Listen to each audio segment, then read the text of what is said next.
Maria Rewbe ɓe ƴettima rewɓe mi salmini on nuyuna ñëpp di beral loxo ci nuyoo bi jigéen yi jàmbaar lañu. Donc comme a dit le président de séance, le thème que j'ai choisi et qui a été accepté, c'est El Hadji Omar Tall, le panafricaniste avant la lettre. En vue d'une mise en contexte de notre problématique, force nous est de faire un tour d'horizon du mouvement panafricaniste, dans ses origines, sa signification, ses précurseurs, ses théoriciens, sa mise en œuvre, ses impacts et ses réalisations.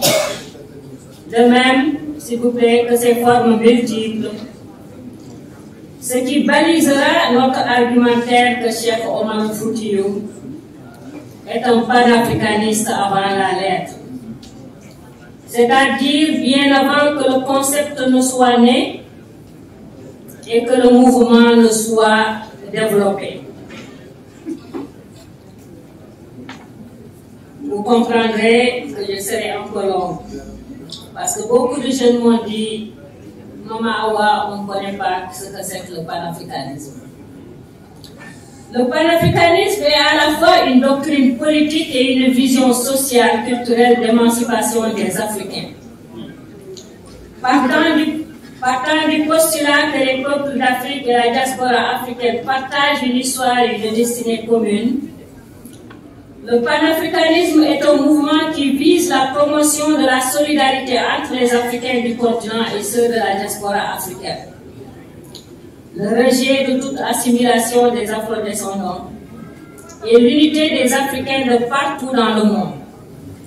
Son objectif ultime est la réalisation d'une organisation politique intégrée de toutes les nations et les peuples d'Afrique, en vue d'une part de résister aux pressions colonialistes des autres continents. Ces pressions sont constantes, malheureusement, et la France n'a pu être grande que grâce à l'Afrique. Et d'autre part, pour leur progrès social, économique et politique. Le concept panafricain est apparu précisément à la fin du XIXe siècle, lors de la préparation de la conférence panafricaine de 1900. C'est un contexte particulier qui a déterminé l'émergence du mouvement panafricaniste. En effet, si les analystes ont coutume de l'associer à Marcus Garvey ou à William Edward Burgard, connu sous le nom de Dubois ou Dubois, si on parle anglais, les précurseurs du mouvement panafricaniste furent en réalité Edward Wilmot Blyden, né en 1832 et décédé en 1912 à Saint-Thomas, une des colonies danoises des Caraïbes. Et Joseph Antenor Firmin, né en 1850 et disparu en 1911 à Haïti.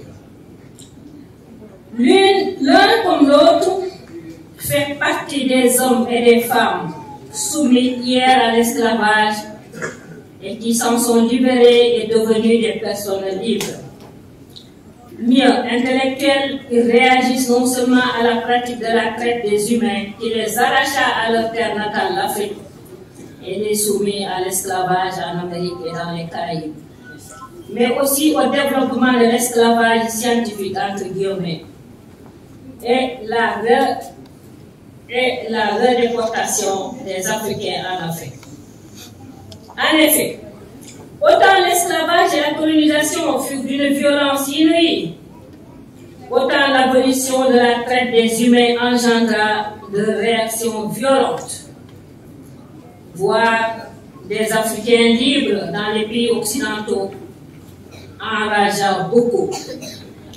Rappelons que parti de la Grande-Bretagne par l'acte du 25 mars 1807, ce mouvement d'abolition de la traite des humains fut suivi par les États-Unis en 1808, puis par les Pays-Bas en 1814 et consolidée par le traité de Vienne à travers lequel les puissances esclavagistes, c'est-à-dire l'Autriche, l'Espagne, la France, la Grande-Bretagne, le Portugal, la Prusse, la Russie et la Suède, signèrent enfin un traité en 1815, une déclaration de principe sur l'abolition de la traite négrière.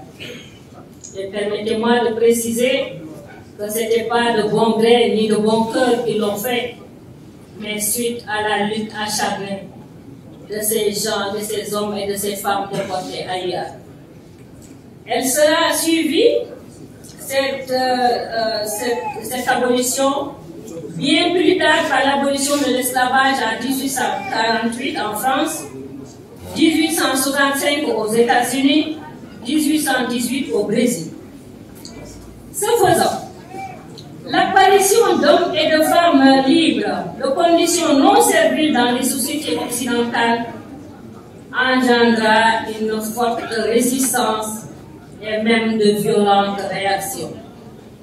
C'est alors qu'on vit d'une part le développement d'un racisme scientifique et d'autre part des entreprises de retourner les Africains sur leur continent. Imaginez-vous, chers amis. Vous arrachez des gens de leur terre, vous les tuez, vous les lynchez, ils font le développement dans vos pays, vous devenez riches grâce à la culture du coton et d'autres, la vente des êtres humains simplement. Ils se battent et le jour où ils deviennent libres, ils disent bon, on va vous retourner de là où vous veniez, puisque vous n'êtes plus nos esclaves, vous êtes des hommes et des femmes libres. Quelle ingratitude dans beaucoup de pays. Dans la France. En effet, en 1801, un médecin naturaliste du nom de Julien Joseph Furet publie une histoire naturelle du genre humain dans laquelle il démontre de façon tendancieuse et fallacieuse, et pire encore par des projets abjects dont je vous dispenserai parce que ça soulève le cœur et j'aimerais pas que vos cœurs soient soulevés que par la joie dans ça que j'avais refusé aujourd'hui. Donc il démontre la supériorité intellectuelle du blanc sur le noir. Pour étayer sa thèse raciste, Villet met en avant des travaux de dissécation comparés de corps blancs et noirs portant sur divers aspects, tels que la couleur du sang. Est-ce que si un Africain se coupe, le sang qui coule est différent du sang qui coule du blanc? Ridicule. Ou la taille du cerveau. De nombreux naturalistes, malheureusement, suivront la ligne tracée par le raciste Butin pour dresser une hiérarchie des groupes humains et montrer l'hégémonie politique historique des races pures sur des races prétendument inférieures. Toujours en réaction à la libération d'anciens esclaves de toute servitude, en 1816, le révérend Robert Furet et le pasteur, un anglican, un pasteur, un homme de Dieu, un homme d'église, Samuel John Mills, crée l'American Colonization Society dans le but de transporter les nègres, entre guillemets, libres en Afrique, avec à nouveau l'argument civilisateur qui avait servi de prétexte à la pratique de l'esclavage, puisqu'on voulait que les Africains soient sans âme et sans culture, et qu'il faudrait leur donner cette âme et c'est leur culture. Certes, la culture est la plus dangereuse, mais la culture est la plus reconstitutive. Et c'est à cette tâche que c'est acharné. Cheikh Anta Diop a redonné aux Africains la culture qui était niée par les colonisateurs. Donc, ce projet de Villeneuve prétend qu'il faudrait repeupler l'Afrique des Noirs, adoucie par la force de la religion, ou peut-être par le coup des esclavagistes.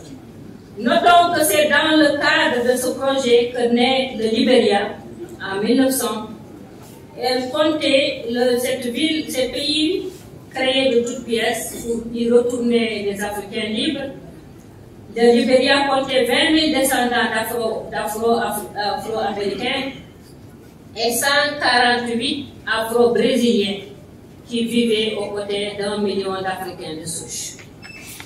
Mais les réactions à ces théories et actes d'exclusion des Africains libres ne se fera pas attendre. Elles viendront tant des Africains qui ont reconquis leur liberté que de la part de quelques blancs abolitionnistes que j'appellerai des hommes et des femmes justes.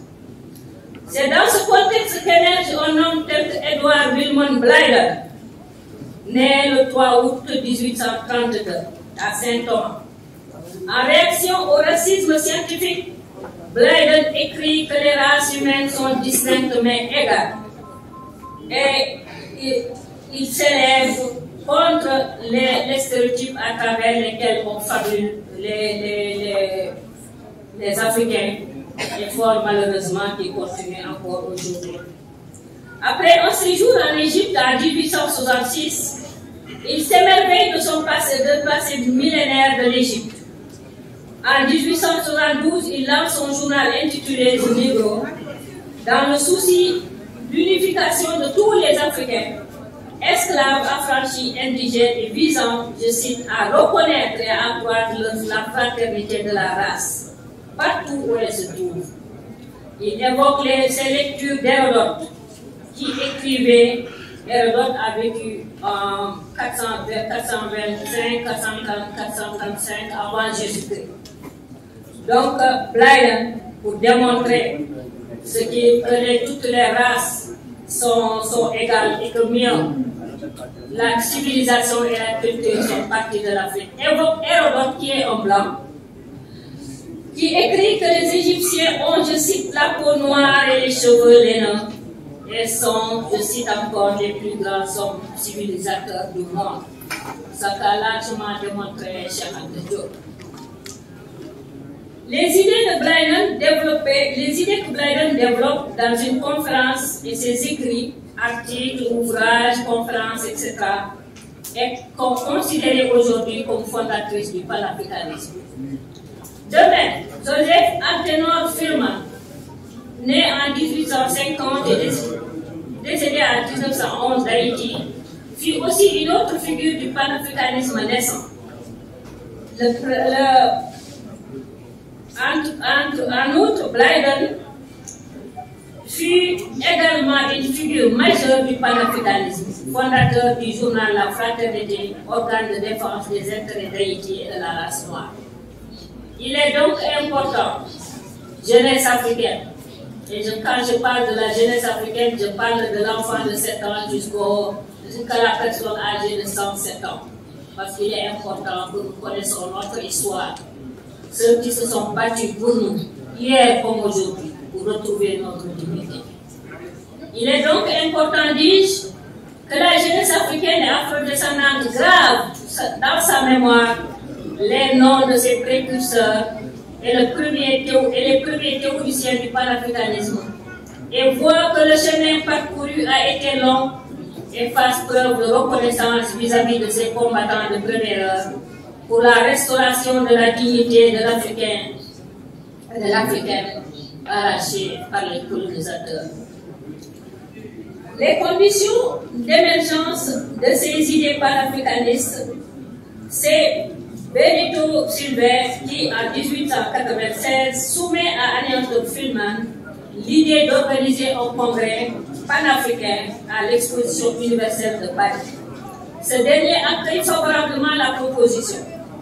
Aussi, en 1897, Benito, de retour d'Éthiopie, rencontre Booker Washington, qui est très connu, à Londres.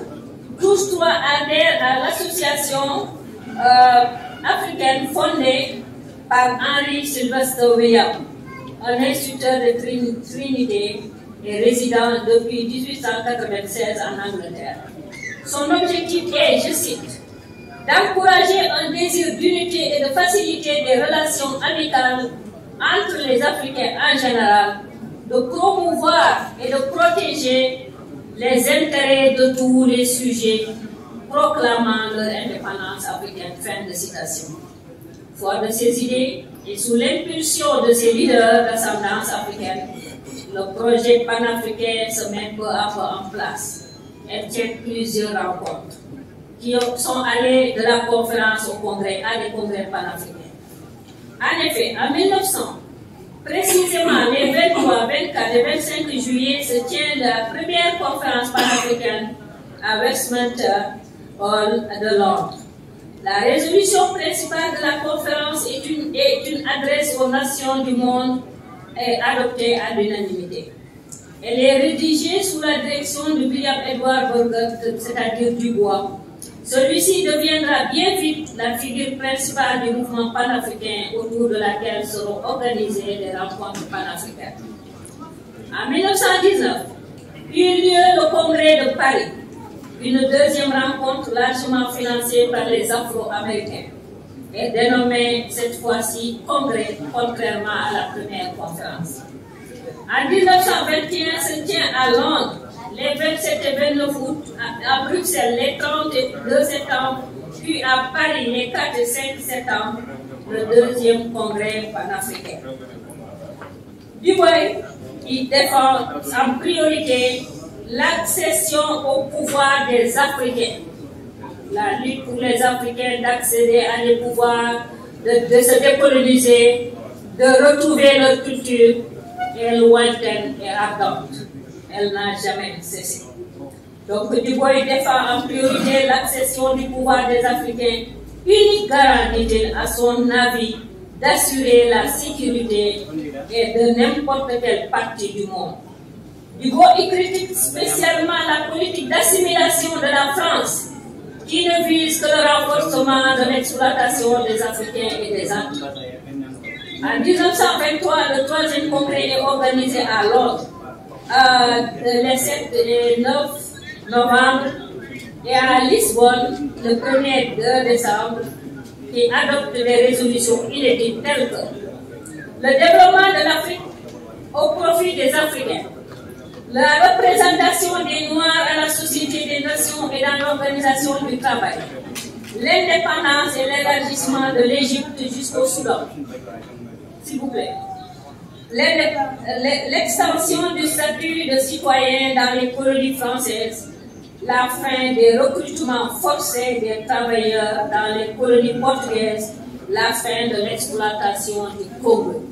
Oui, le Congo qui a lui seul, si le reste de l'Afrique était un désert, pouvait nourrir le reste de l'Afrique par ses richesses. Malheureusement, les Français ont mis et les Belges ont mis la part sur ces pays, ils les ont exploités, ont humiliés, ont tué, etc., etc. La décolonisation n'a pas été facile, mais elle fut régulière. L'émancipation d'Haïti aussi faisait partie des revendications du Libéria d'Haïti, du Libéria de l'Éthiopie, de la tutelle économique des compagnies monopolistes africaines et de puissance capitaliste. En 1927, c'est-à-dire le 21 et le 24, le 4e congrès panafricain s'organise à New York.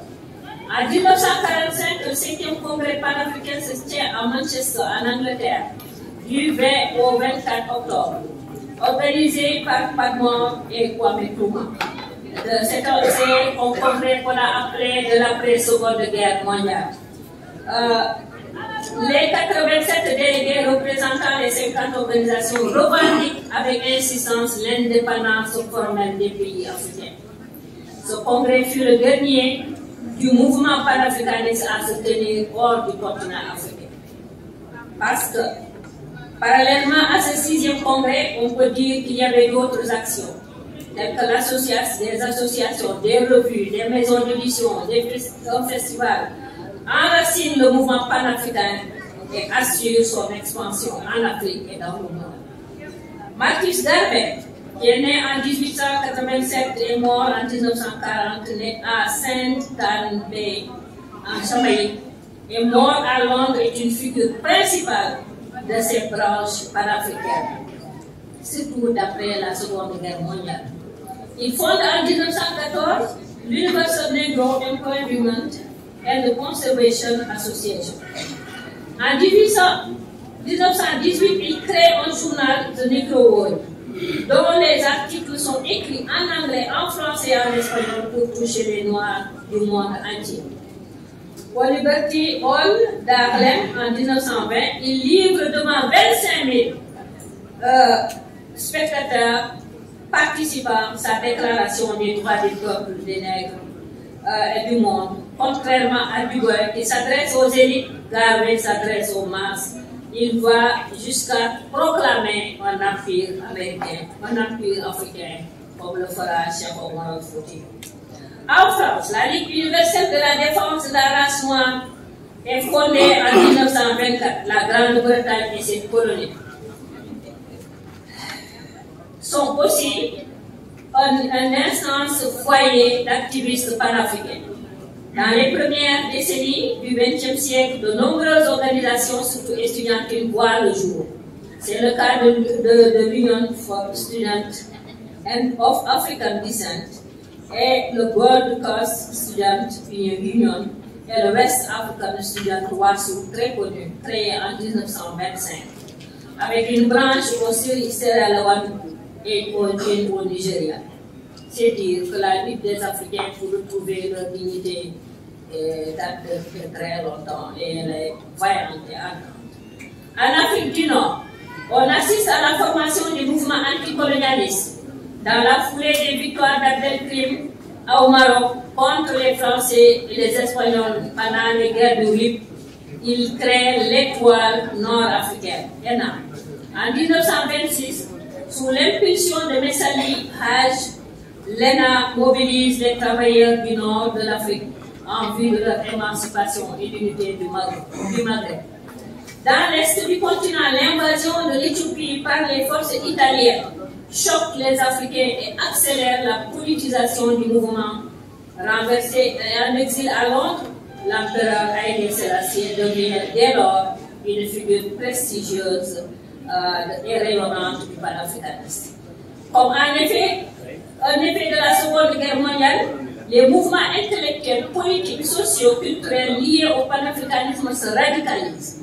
Ils opèrent un déplacement des métropoles occidentales vers le cœur du continent africain. S'il vous plaît. Les idées panafricaines s'inscrivent de plus en plus dans la réalité. Il n'est plus l'affaire de petits groupes d'intellectuels basés en Occident. Leur assise politique et sociale s'élargit désormais vers de nouveaux groupes sociaux. Kwame Nkrumah, le congrès de l'après-seconde guerre mondiale, où les Africains ont participé à libérer l'Afrique du nazisme et où même De Gaulle opta pour un pays tel que le Congo et Brazza comme ville de la capitale libre. Donc, la contribution, ce qui n'est jamais reconnu, la contribution des Africains à la liberté et à la dignité des Français.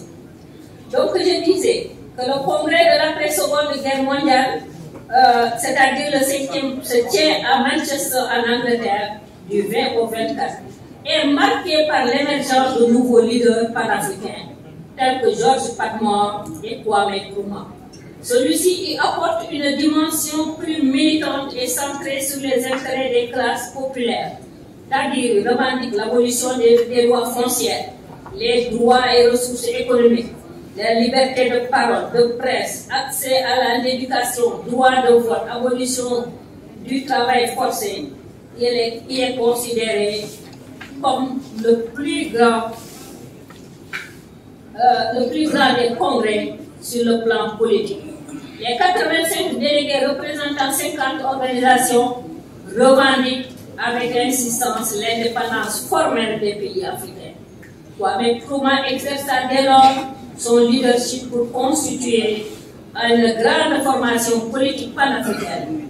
En décembre 1945, il crée le West African National Secretary et voyage en Europe à la rencontre des leaders intellectuels, les Africains. Le WALS organise une conférence ouest-africaine qui affirme l'indépendance complète et absolue des peuples d'Afrique occidentale comme l'unique solution aux problèmes soulevés par les dominations coloniales. Devenu chef du gouvernement du Ghana en 1951, Nkrumah organise le congrès panafricain. Armé des mêmes aspirations, en Afrique francophone fut créé le Rassemblement démocratique africain, RDA. Il signe un manifeste qui exprime le refus historique de soumission du nègre. Soulignons qu'en ce moment, le nègre n'avait pas une connotation péjorative. C'est juste un Africain qui a la mélanine sur la peau et qui a les cheveux crépus. Donc c'est plus tard que dans la perspective de toujours écraser, on parle du nègre pour justement l'abaisser et pouvoir mieux le dominer politiquement, l'exploiter économiquement en l'humiliant culturellement. Armé des mêmes aspirations en Afrique francophone fut créé le rassemblement, je l'avais dit. De même, en 1947, les Sénégalais Alain Diop créent une maison d'édition dénommée Présence africaine en plein cœur de Paris, c'est-à-dire la capitale du colonisateur. En 1956, il organise un premier congrès international des écrivains et artistes noirs qui souligne l'universalité de la culture noire. Au congrès auquel participera mon maître à penser Charles de Diop. Puis, en mars 1959, se tient à Rome le deuxième congrès. Il réaffirme le refus de l'assimilation culturelle des Africains. Toujours durant les années 50, on assiste à toute une effervescence intellectuelle qui aboutit à la création d'organisations estudiantines, telles que la FEANF, dont Charles de Diop deviendra le secrétaire général pendant des années. D'autres organisations syndicales telles que la CGTA, l'UGTAN, etc. Le Ghana fut le premier pays en Afrique de l'Ouest à se soustraire du joug colonial. Ce fut le 26 septembre 1958. Dans son discours d'investiture, Kwame Nkrumah précise que, je cite, « L'indépendance du Ghana n'a pas de sens si elle n'est pas liée à la libération de toute l'Afrique. » 6 mois après, soit le 15 avril 1958, la conférence des États indépendants d'Afrique se réunit à Accra. Les délégués des 8 puissances africaines déjà souveraines, c'est-à-dire l'Égypte, la Libye, le Maroc, la Tunisie, l'Éthiopie, le Ghana, le Libéria et le Soudan, n'y prennent part, ils sont représentés. Le 28 septembre 1958, la Guinée devient à son tour indépendante. Kwame Nkrumah et Sékou Touré fondent alors l'Union Ghana-Guinée. En décembre de la même année, Accra accueillera la conférence des peuples africains qui réunissait plusieurs dirigeants de partis et de mouvements nationalistes africains, dont Patrice Lumumba. Ils réclament leur indépendance. C'est dire que la conférence d'Accra engendre l'accélération de la décolonisation qui a eu lieu dans les années 50. En Afrique, les mouvements nationalistes de certains pays, tels que le Kenya, l'Ouganda et le Mozambique, c'est-à-dire de l'Est, retrouvent à Tanganyika afin de donner naissance au mouvement panafricain pour l'Afrique. Sous le leadership de Kwame Nkrumah, le Ghana poursuit sa lutte de consolidation du panafricanisme et convoque en décembre 1962 un congrès des africanistes, réunissant des savants spécialistes de l'Afrique et du monde entier. Il aboutit à la création de l'Organisation pour l'unité africaine, qui se fixe comme objectif, je cite, de renforcer l'unité et la solidarité des États africains, de défendre pour leur souveraineté et d'éliminer sous toutes ces formes le colonialisme et enfin de favoriser la coopération internationale. L'OUA se muera en 2002 en Union africaine avec toujours les objectifs d'unité, de solidarité des pays d'Afrique, de la défense de l'intégrité et de sa souveraineté. Mais en plus, je cite, l'accélération, l'intégration politique et socio-économique du continent et de la recherche scientifique et technologique, la promotion internationale des positions africaines communes et enfin l'harmonisation et la coordination des politiques économiques et de réorganisation.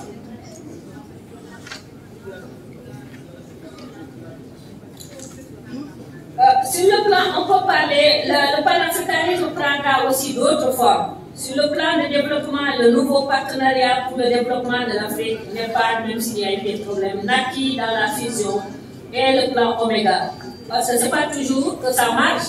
Par exemple, les Européens ont pris comme 40 ans, 50 ans à créer l'Union européenne.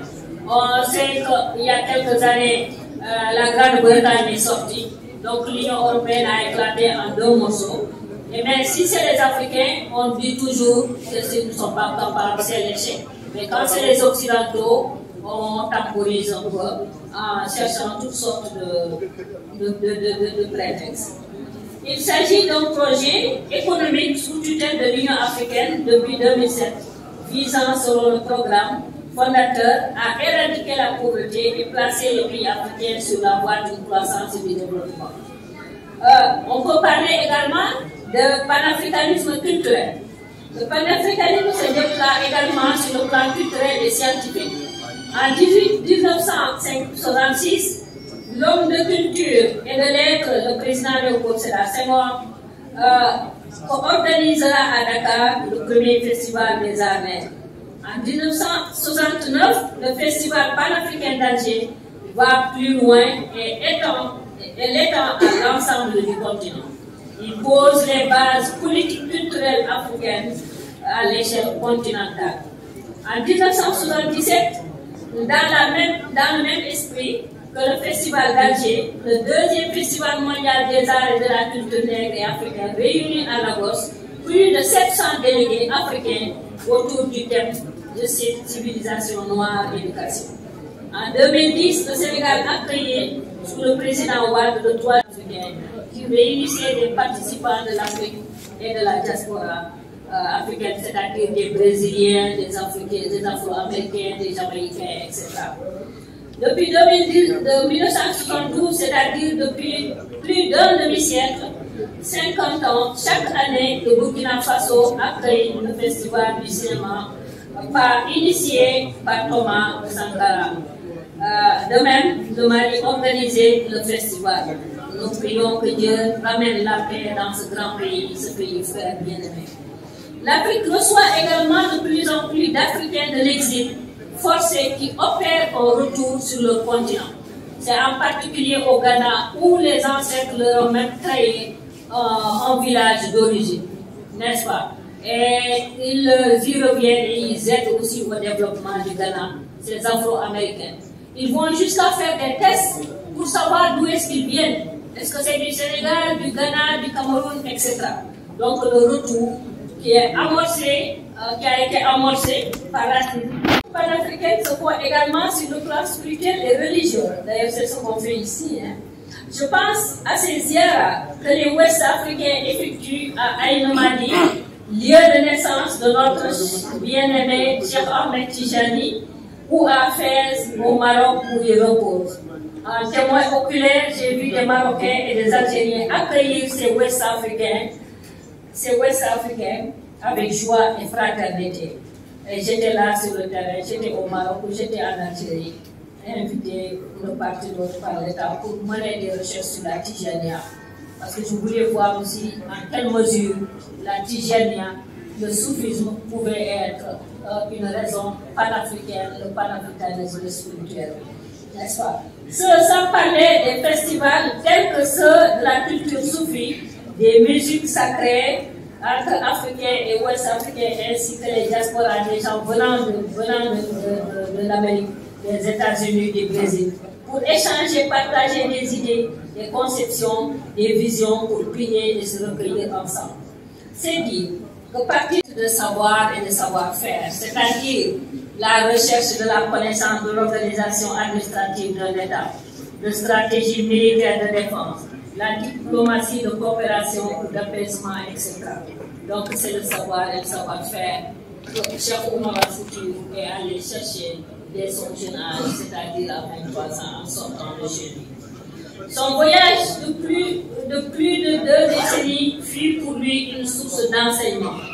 C'est doté d'une solide formation religieuse, imprégné d'une grande spiritualité et de vastes connaissances géographiques, politiques, historiques, que Cheikh Oumar Foutiyou revint dans son Fouta natal. Après près de 2 décennies de pérégrination en Afrique de l'Ouest, du Nord au Moyen-Orient, il y revient également chargé d'une lourde mission devant l'histoire, car désigné en 1930 Khalif de l'Afrique noire, plus précisément de l'Afrique de l'Ouest.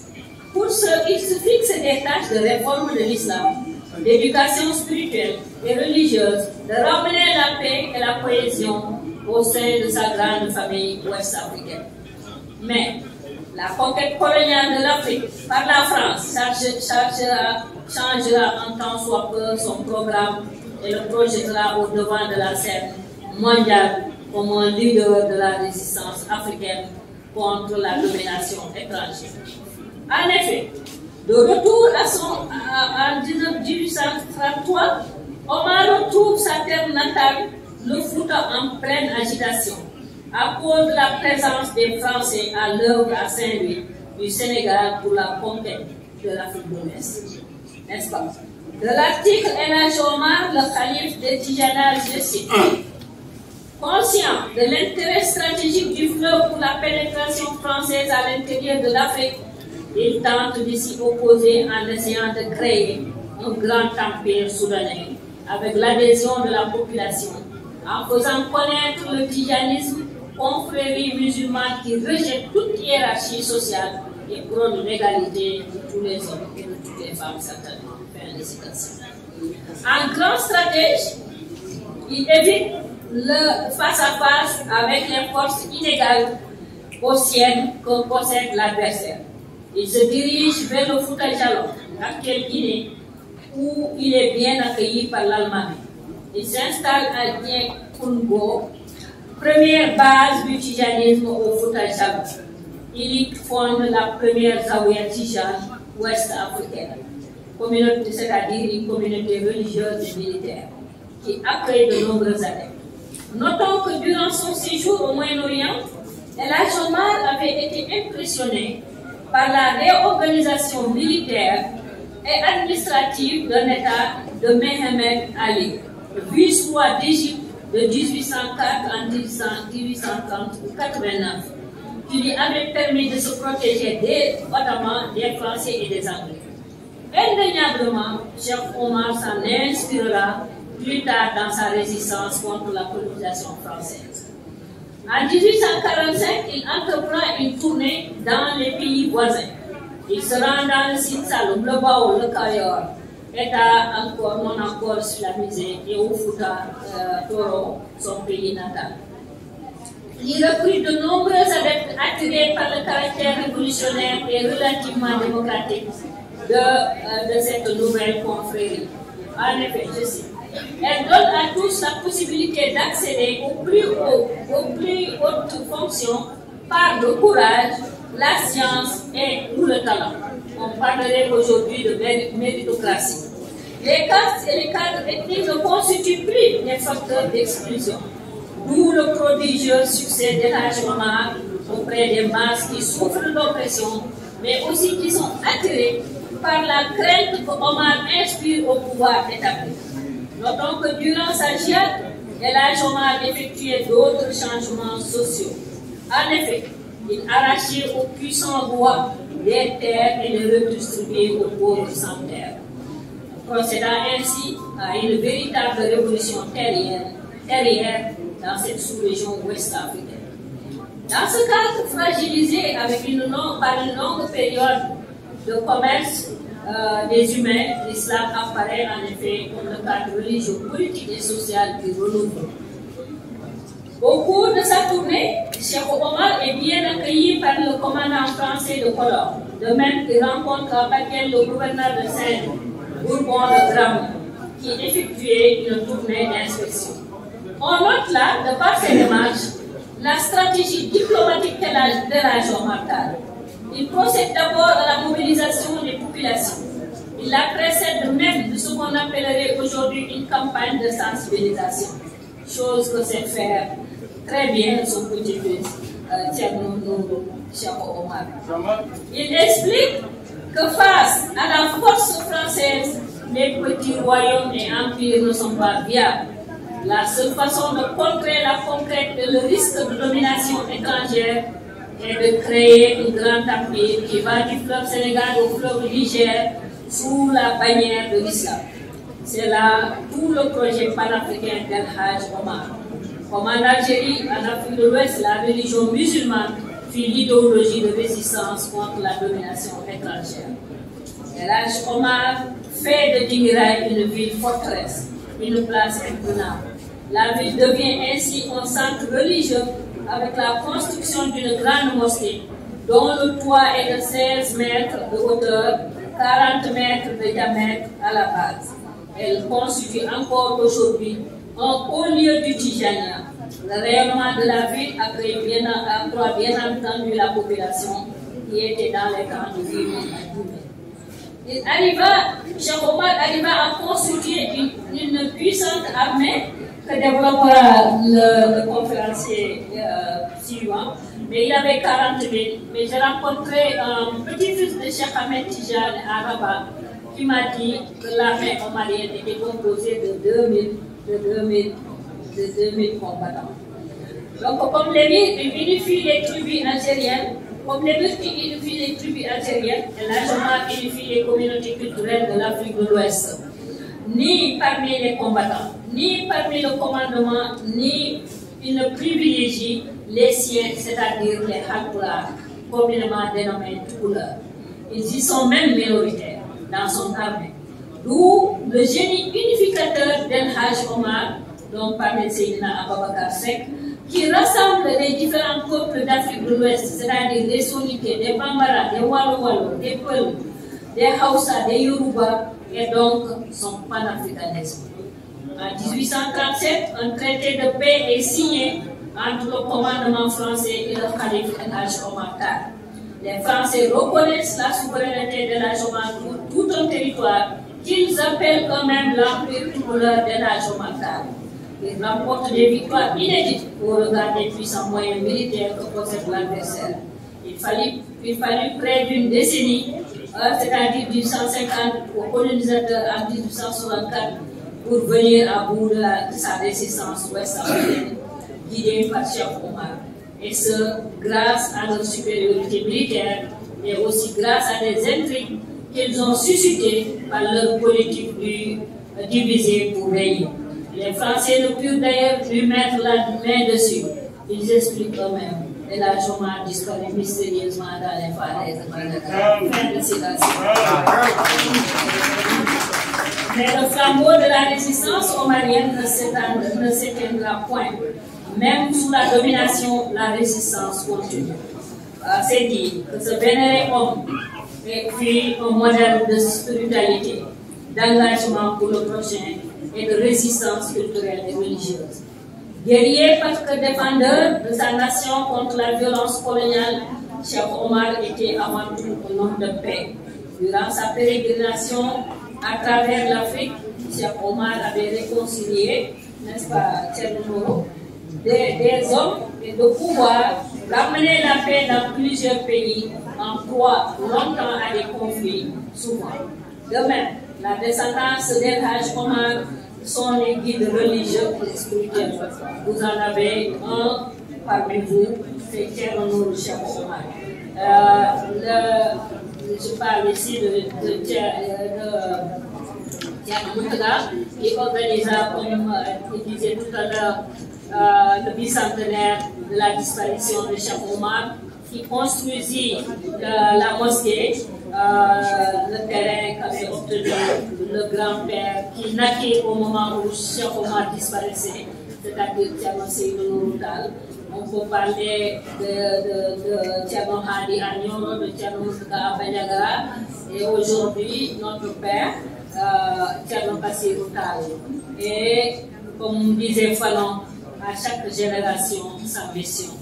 Hier, avant-hier, c'était Cheikh Omar Foutiyou, c'était Tcherno Seydou Nourou, c'était Tcherno Moutaga et ses frères. C'est aujourd'hui Tcherno Bassirou, mais c'est aujourd'hui la jeune génération. Donc Tcherno Nourou, Cheikh Omar, le guide. Absolument. Mieux, l'Afrique mit en place la zone libre-échange continental. Donc le processus de relance de l'Afrique est garanti, même si on nous met des bâtons dans les roues. Parce que sans l'Afrique, la France, c'est ça, c'est Chirac qui l'a dit, serait non pas au 6e rang, mais au 25e rang. Effectivement, ils ont tout utilisé, la science et toutes sortes de pratiques ignoble pour dominer les Africains. Et contrairement aux Britanniques qui, après la colonisation, vous disent on vous a exploité, on va vous aider à vous relever. D'où Kagame qui va se mettre sous l'aile du Commonwealth. Les Français continuent de vous délivrer parce qu'ils vous disent si vous vous relevez, vous allez vous venger. Ça n'a pas de sens. Parce que comme disait le président de séance, quand on est grand, on élève, on n'étouffe pas, on n'écrase pas. N'est-ce pas?